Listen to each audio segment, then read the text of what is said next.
Welcome to Brian Says. A few things before I jump into today's segments. Thank you for being here today. Um, I am going to play some audio during this YouTube video, but I'll also make an attempt and post that same audio on Instagram as well. There's a bunch of slides that I put in that have emails, correspondence, general things uh, on Instagram, and my goal is to attach the audio to that. So we'll see if I can do that in the next day or so, or even today if I get lucky.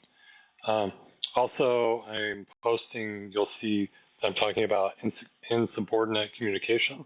That policy is IDOC policy 201, has a bunch of things that you will see clearly, who is being insubordinate and who is asking just clarifying questions and even asking for help. I actually have an email string which I included on Instagram, so you can see how that occurred for me and what happened.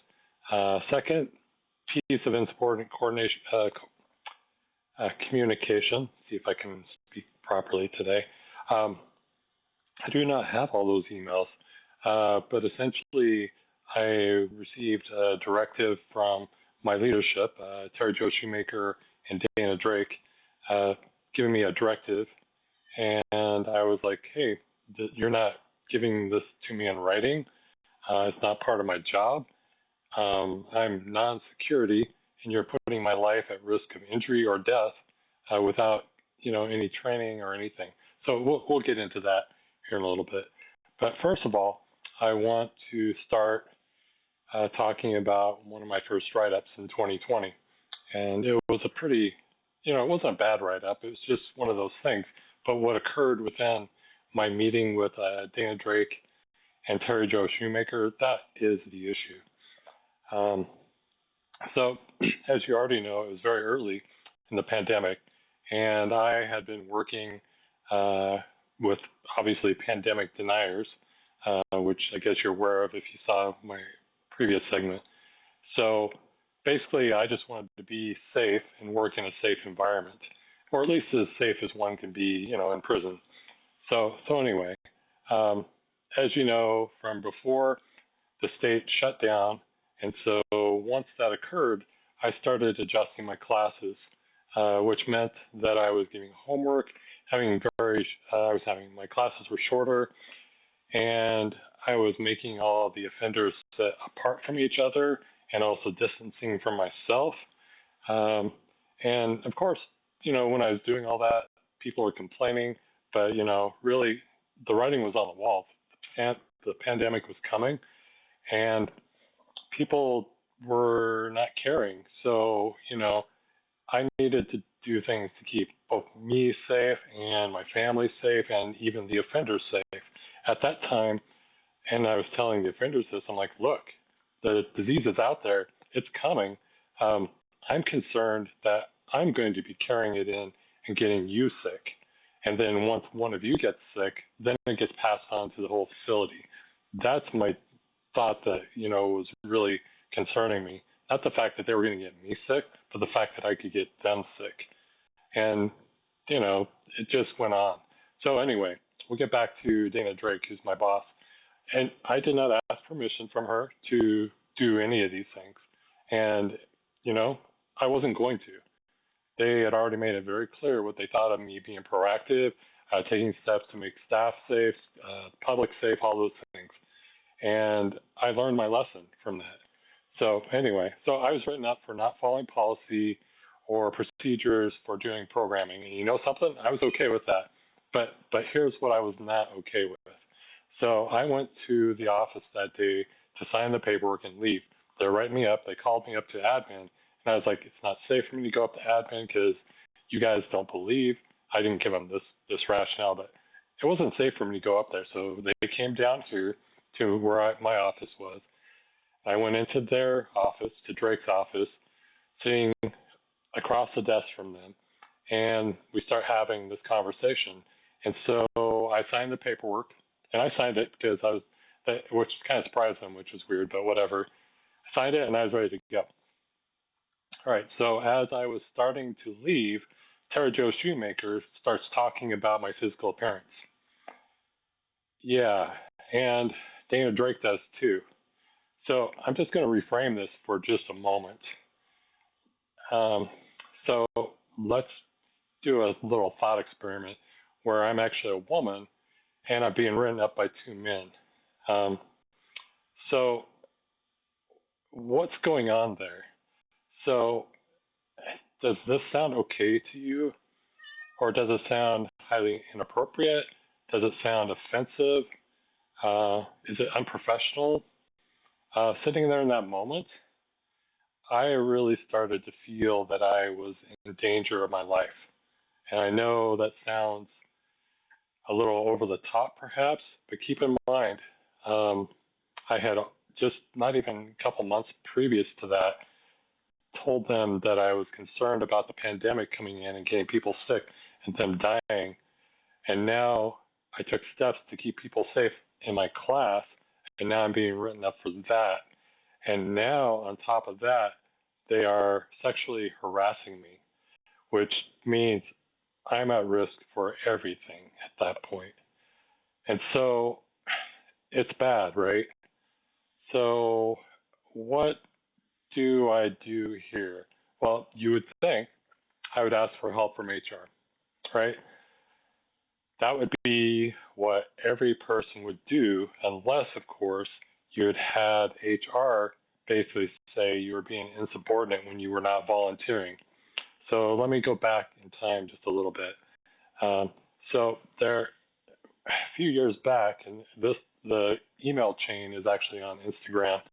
Um, I was at ISCC, which is a different facility than where I was at this point in time, and they were asking case managers to volunteer to help at a different facility. Well, I'm a little over 2 years in my job, and I was doing everything that I could. I was taking on extra duties. I was doing all my classes. Every time I finished a class, I let them know so I could get another class right away. I was also doing hearings. I was doing hearings in AdSeg and protective custody. Um, I was doing those hearings with the wardens and sergeants. Um, I was basically also helping people if they needed help with their caseload. I was doing a lot of things. Oh, and I was training a new guy too at the same time.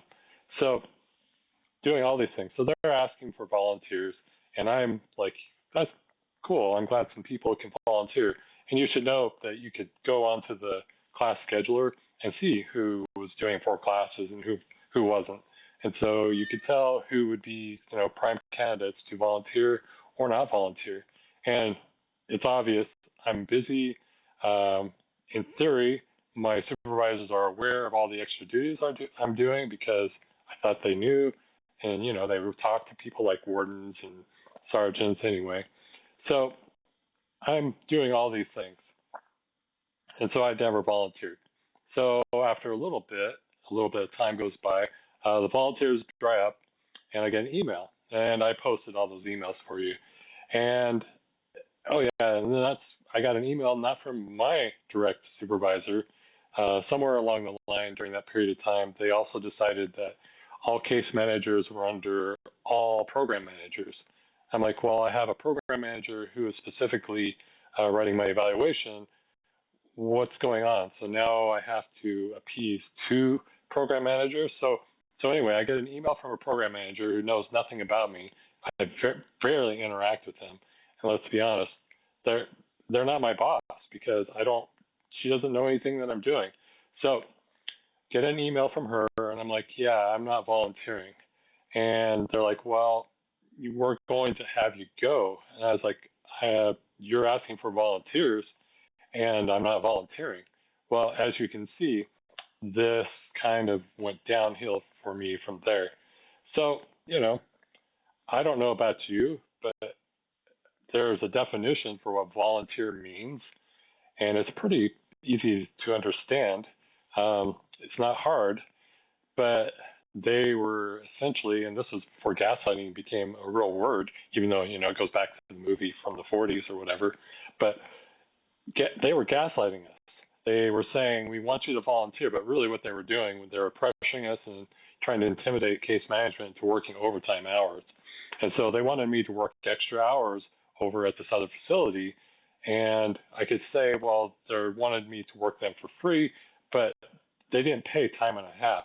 So if I worked an extra hour, I would get what's called comp time, and so I get it was 1 for 1. So basically, I would never get any benefit from it. I would get time that I could use later. But if you're already running behind and you're not caught up, or you have a lot going on within your position, working elsewhere takes away from time where you're actually getting evaluated. So anyway, it was not okay. So I emailed this guy who's in HR, who's assigned to this facility, and his name is Cody Carlson. And keep that name in mind because that name's going to come up in later segments. So Cody Carlson is in charge of HR in my area, and I write him, and again, you can see that email, and he says what I'm saying and doing is approaching insubordination. So again, I guess I'm going to ask the question. It was never not volunteer. When they said they were going to force people to do it, I was like, okay, if you're going to do that, then you're not asking for volunteers. You're making a directive. If that's the case, that means everybody goes. There's not this person goes, this person doesn't go. But it would be a mistake for you to presume, my esteemed viewers, that they do not bully, intimidate, promote, all of those things based on cronyism. There's a few isms as I'm going off script a little bit, but bottom line, cronyism and nepotism. So friends and family work there, and the ones that were going to be forced to volunteer were not friends or family, etc. And I'm not related to anybody out there. So I wanted to see the list of everybody who had volunteered and put the list out. They did not like that. And yes, they did write me up, and they said something about insubordinate communication. So after I was written up, I made it a point to seek out long-term case management staff, literally anybody who'd been with IDOC for more than 10 years. And I asked them the question, I'm like, look, it's very clear they said volunteer. There's nothing in writing. When I asked for them to put it in writing, they refused to put it in writing. When I made a proposal and said, okay, let's take a list of everybody who's volunteered and go down that list of everybody who hasn't volunteered, I'm like, put me on it. I'm okay with that because that's appropriate. And every single person said, Brian, want to let you know if you can appeal, that's absolutely your prerogative. But if you do so, they will fire you. And I'm like, what are you talking about? They're like, look, you cannot question anything that they say or do. It's got to come from them, and if it's their idea, it's great. If it's your idea, you suck. And that's the bottom line. So I'm like, so if I see something and there's a problem and I am working through it, I'm going to be the problem. Every single person says, you are the problem now. And I was like, oh, okay. So, I'm 2 years into the job. I figure I can change things. I'll learn from it, whatever. And I dropped it. I didn't fight it. I dropped it. So moving on. So now we're 3 years later. I find myself in 2020 in an even worse situation. Moving back into, trying to keep staff safe, the public safe. Oh yeah, and the offenders safe who were, entrusted to take care of. That seems to be something that everybody there forgot or don't care about or whatever. So here is the sad thing. I thought, and obviously I'm the delusional one, that none of it would matter. And why? Because I was taking steps to protect staff and the offenders. And I figured this would be appreciated. And boy, I was wrong. And I know I talked previously about reading the room. I can't even tell you how wrong I was. So Warden Valley, he heard my appeal, and he's very dismissive of my concerns and taking steps to protect my classes, protect my caseload, protect my family, and protect everybody around me.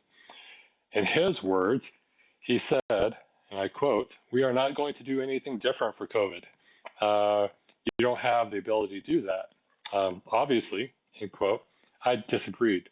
I told him that I did not believe this was the issue. I said protecting our offenders the residents and our families is paramount over anything that he's saying right at that moment. He didn't care. So this is who IDOC is. So if you challenge them, ask questions, take steps which you know are the right steps, they will come after you because it's not their idea. Um, so when you know that saying, and I might have said this already, but you know that saying when somebody tells you who they are, that you should listen. Well, I heard this and I still didn't listen. Why? Well, I'm an optimist and I always hope for the better. So maybe I am the issue. So, as an aside to this write up, just like my advocating for taking protective measures before COVID reached Idaho, um, as I was saying previously, when I was doing that and everybody laughed at me, like within a couple of weeks, the state shut down, and all of a sudden I'm the jerk because the state shut down because like I did that. Well, after this write up, maybe a month later, because it was in May, so maybe June, July, how all the programming was done, how all the meetings were done with the offenders, all of that changed to something very similar, if not the same, of what I was doing before they made the change. Oh yeah, and then I was also allowed to start working from home twice a week. So, so yeah, so this rolls right into my next write-up, which comes uh, technically I think it's in August, but the events happened in June and July, and it took them that long to actually write me up. You may ask yourself why would there be a delay? Well, there's a delay because they have to like figure out exactly what they want to do, how they want to write it, and make sure they're all on the same page. So anyway, to set the stage for this next write up a little bit, COVID obviously now we're coming into June and July, 4th of July. It's getting worse, right? So now it is actually in all the prisons. Staff is still not taking it seriously. People are walking around not masking. Uh, Sergeants and wardens are walking around saying you don't have to mask, you have to mask. They're giving a completely bizarre message out there. One guy will say, yeah, you don't need to wear your mask while you're doing this, while another person would say, yes, you do. One warden, offenders tell me, would say, I don't shop in Boise because I have to wear my mask. I make sure I go to Nampa or Caldwell so I don't have to. So that's what was going on. More deniers. All right. So it was during this time, of course, that I got exposed to COVID-19. Um, and it happened because somebody had been exposed who was on a bus who had people on the bus who were COVID-19 positive. So anyway, during that time, the procedure or the protocol was to not be there for a couple of weeks. So I did that. Was not there. So later, 2 weeks later, I come back to work, and there's a staff meeting for all the case managers. It was outside. People were spread out with their chairs, and I took a deep breath. I was like, oh, finally, these guys are finally getting it. Thank goodness, because I was like, man, I did not want to come back to work and have to deal with more people not believing that it was a real thing.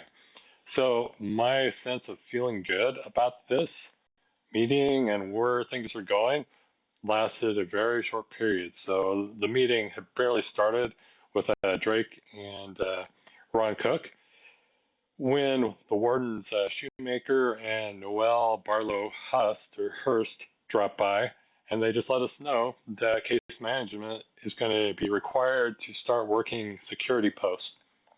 Yeah, so let me say that again. Oh yeah, and the meeting wasn't just non-security case management. There was also education there. There was a few different things, but mostly education and case managers. So yeah, they dropped by and dropped that bombshell. And so let me just kind of recap here again. So I had just come back to work after being exposed to COVID-19, and now I'm working from home twice out of my 4 days. So I'm working a day, off a day, work from home. So yeah, that's how that was working. Might as well be off, right? Because I'm not at work, but I'm doing the work from home. So anyway, with this directive again, while I'm working from home to be safe, I would now be increasing my exposure to the virus. And so I would be filling empty security posts that I had never been trained for, provided the tools to be safe, or anything. They were just like, here you go. Oh, and it gets better. So security is actually paid overtime. So I would be working overtime again, comp hours. For every hour overtime, I get an hour comp. So I'd be working for less money than those guys around me. Yeah, that's perfectly great and okay during a crisis. So after the meeting, I asked HR for guidance. Remember the last time I did that? Well, I asked for help almost immediately, and oh yeah, I get it confused. So the Cody Carlson, when I asked for help almost immediately there, he basically said I was being insubordinate. When the reality was leadership was intimidating and bullying staff to work unpaid overtime. So this time it actually is worse. So I emailed HR, and now I have Angela Hamilton, who is assigned to the facility I'm working at right now, which is SICI. And I asked Angie for guidance. I wrote down what was happening, broke it down, and you can see that actual email. I posted it on Instagram and what I wanted to have happen. So, with an email that you send like that to HR, how long would you expect for you to get a response? A day? 2 days? A week? Yeah, I'm pausing for a dramatic effect, right? How about never? Yeah. So, I never received a response from my email. Now, I already talked about the Woodland conspiracy and how I never received an email about when I was reporting drugs in the community. Woodland actually testified that she did not have to respond to my email. And yeah, there's actually a transcript out there which we can access. And when I was actually in that hearing and Woodland said that, I was blown away. I'm like, how pathetic are you that this is your job to keep society safe, and you have people, not just a case manager, but you have offenders wanting to report drugs in the community, and you can't be bothered. Anyway, so I am now specifically asking my HR rep, my assigned HR rep, a question. Now, Angie Hamilton had been assigned to the facility, and I had regular contact not less than a month or so not less than a month or so ago because I had been exposed to COVID-19. So I'd been emailing her my results, working out when I was coming back to work, all of those different things. And she had gotten right back to me almost instantly on the emails, would answer my phone calls, all of those things. And so I had zero, like no issues contacting her and receiving a response. So when I sent that email to her and I had radio silence, I'll tell you exactly what happened. So when I sent that email, because at this point, IDOC is monitoring my email, my leadership, Terri Jo Shewmaker, Noel Barlow Hust, Daina Drake, and Ron Cook, well, this is my leadership team. And they all started conspiring on how they were going to handle my asking this question, which later, of course, is all tied together with me being written up.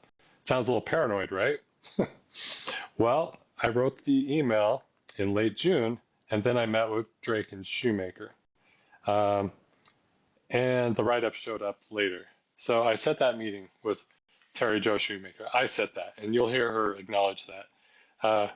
So I'm waiting for that email that never comes. Again, Angie Hamilton, who I'd been having regular contact with, never writes me back. She ghosted me. It was almost like I was dating her at some point, and all of a sudden she decided to date somebody else. It was just that bizarre. So anyway, I go to this meeting, and I'm going to play you this meeting so you can hear it. So while we're doing this, we'll see if I can coordinate two different things at the same time. I think I got it figured out, but let's see.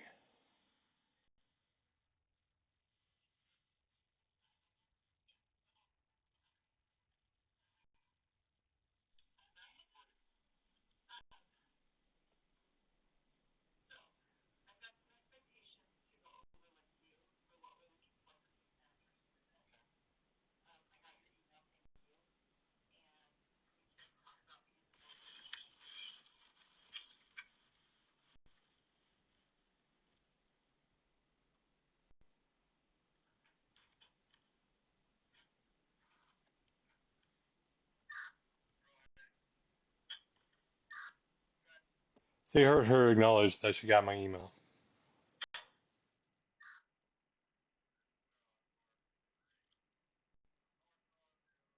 And it was the same email essentially that I had sent HR. So they've been sitting on it for a little while.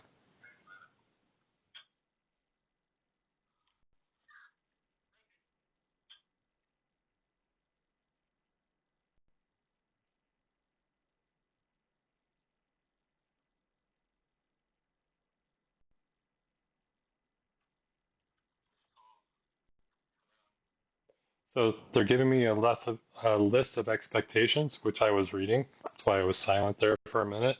Um, I probably should post those expectations. But on those expectations, there's not one there in writing that says I have to take what's coming up next. So you'll hear it.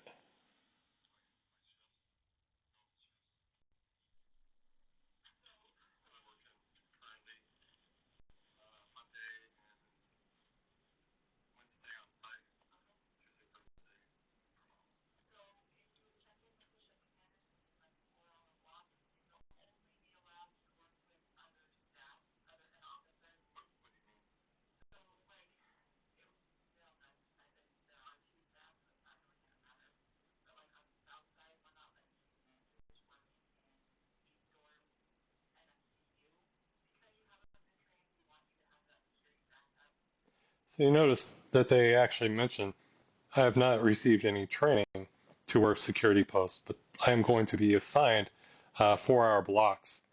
So I show up when I work and I'm going to work my shift, and then they're going to add a 4 hour block to my shift. So I'm going to be working 14 hours, is what they're telling me right there.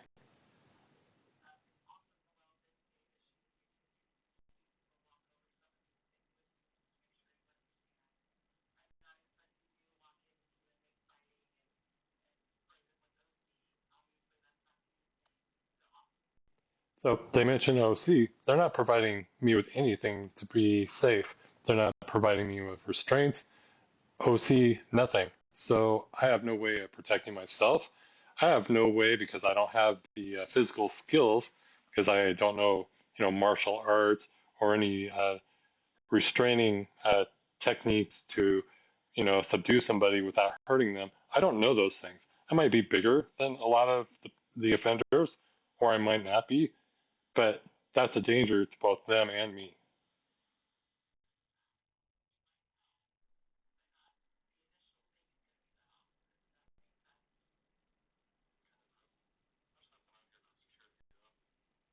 So right there, I just mentioned it. There's nothing on that list of expectations about security. So she just went through and says, I'm going to have you sign up for a security post. At the same time, and this is where it gets really, really bad for me because they don't care.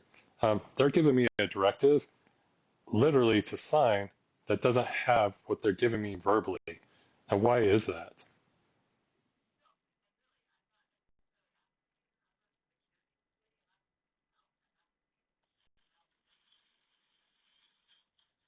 So at this point, you're going to hear it probably in my voice, but I'm pissed. Okay. I have tried to engage with HR to deal with this, and now they're giving me a list of written expectations without the verbal expectation that when I show up to work, I'm to check in with Ship Command and sign up for a security 4 hour block. Not just help them, I'm taking a post. That's dangerous.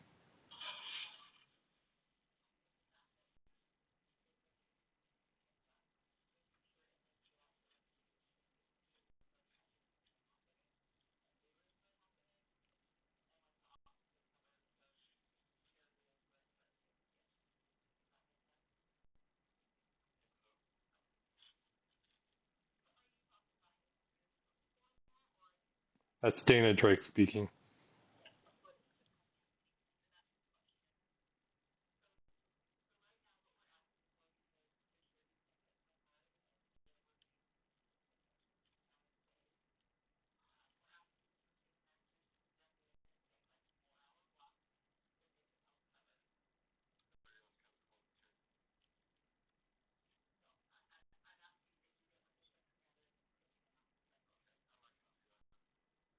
So right there, I just clarified.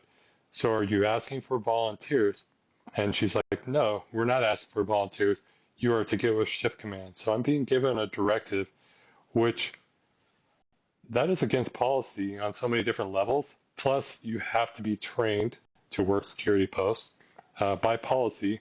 And again, they're not paying me. They're not training me. So I am doing everything I can to keep myself safe. And oh, by the way, on top of all of that, I'm working with people who still aren't getting the fact that COVID-19 is real and people are literally dying. And including staff members and staff members' families died, including offenders. This is why.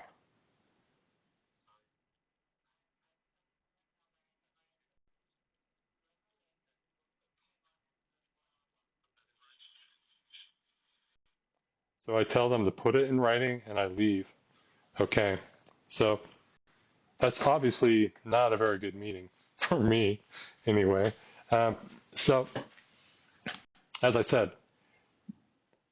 this is a rough meeting for me. I'm very unhappy with what's going on. And when you take into account what happened to me a few months prior with my write-up with Drake and Shewmaker, who again are now harassing me, bullying me, intimidating, this made it even worse because it's not okay. And so I'm working in an environment that was extremely, extremely hostile to me in the moment and over the next 12 months until they finally fired me. It was very, very bad. Just how bad was it? I can't even understate it. It was horrible. Uh, and on top of it, as we'll see as I continue to do these segments, leadership lies. They lied to me. They made stuff up right to my face. And even after that initial meeting, which you just heard, uh, Drake and Shewmaker then changed the story that they actually said. So after a while, you start, you're like, am I losing my mind here? No, they're just lying right to my face. So after that meeting, take a wild guess who comes to my office and wants to pressure me to go back up to admin and talk to Terri Joe some more. Yeah. So I'll play that. Um, let me see. Yeah, let's just play it, see if I can get it to go.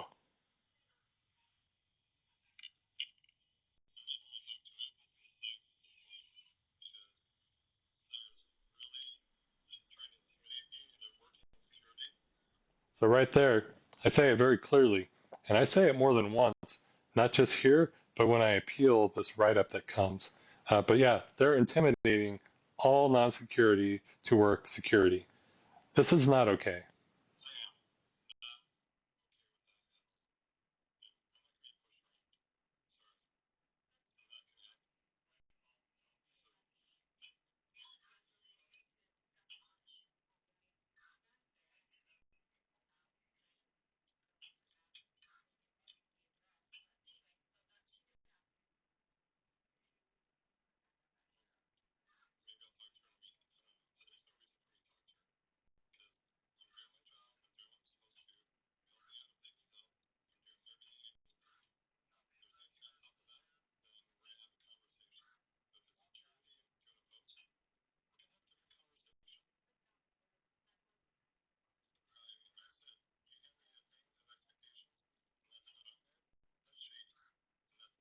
So right there, I bring it up again.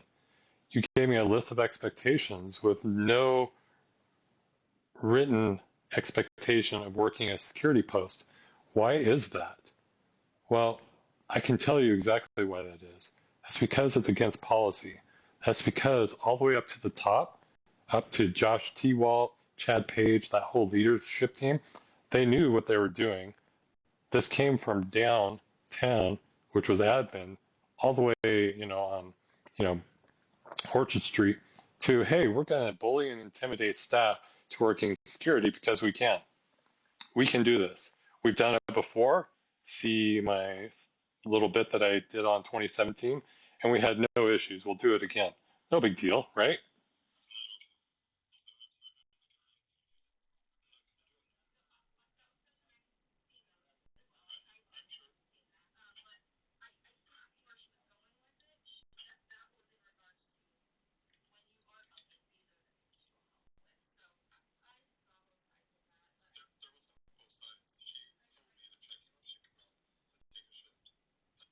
And that's very clear. That's evident no matter how you dice it. Dana Drake is lying to me. She knew exactly what was coming, and she wants to put off like she's this, team player. I'm all for the staff, whatever. She's a straight up liar. And over the next 12 months, it gets even worse for me working with her.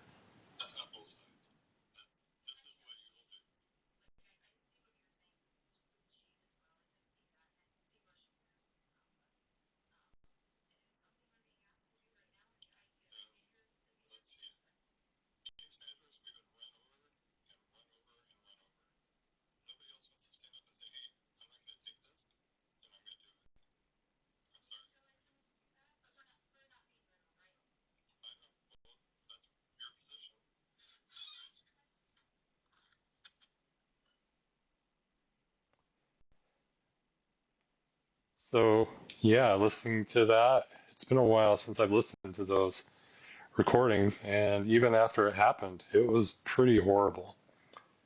Not good.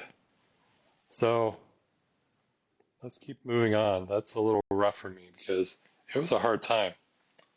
So, again, you can look on Instagram for how they worded it.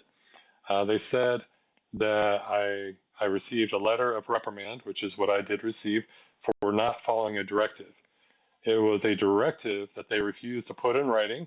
They marked me down on my evaluation, and then over the next year, they bullied, intimidated, and pressured me to do that. How did they do that? Well, they emailed me weekly. They did this in-person meetings. They brought it up when they were just passing by. It was relentless. And so imagine for a second, just putting the shoe on the other foot. Um, let's say you're in a relationship and you told somebody no, and then over the next 12 months, they pressure you to do it. How does that make you feel? Does that make you feel like a good person? Does that make you doubt things? It was pretty bad. And so, spoiler alert, it does not get any better for me. In fact, there's another meeting that occurs after all of this because I demanded it. It gets significantly worse, and you'll be able to hear because yeah, I recorded this too. Um, how they changed their verbiage, but it doesn't matter. This the the truth of the matter is still the same. You will check in with Shift Command. You will sign up for security posts. You will not be trained, and you will not be provided any tools to be safe. And I was like, I am not going to do that. So I'll eventually get into all those different things that I proposed to improve safety of the facility and what I did. But after about 12 months, I submitted a proposal that would do all the things that I just mentioned: train on security, provide them with tools to be safe, and get them paid as well. Um, that will come later. And as you can probably already guess with that proposal directly or indirectly did lead to my termination. It all ties together. So, oh, and you might wonder, well, why did I wait 12 months to submit a proposal? Well, I waited 12 months because I wanted to give IDOC the opportunity, because I'm a believer in change. I'm a believer in things getting better.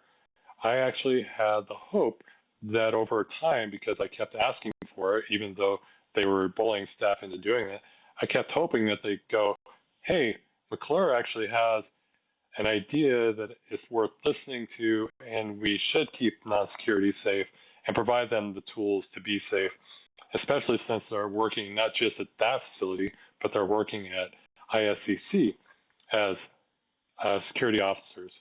Yes, non-security as security officers. East Boise, same. Max, I could never confirm that, but I have my suspicions that would be the case as well. So anyway, I just figured that they would. And of course, this did not ever occur, unfortunately.